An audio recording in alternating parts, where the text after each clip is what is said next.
Hey everyone, welcome back to the channel. Today I'm going to show you how to refer a friend using the Chase app so you can both enjoy the benefits. Let's dive in. First of all, open your Chase app and log in with your credentials. Once you are in, tap on the menu icon in the upper left corner of the screen. Scroll down and find the options that says refer friends or invite friends. It might vary depending on the account type, but it should be under the rewards or more section.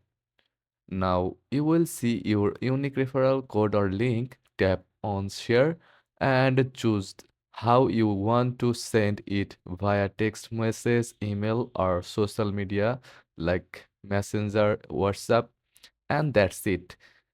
Your friend will receive the link, sign up, and once they meet the requirements, you both get rewarded.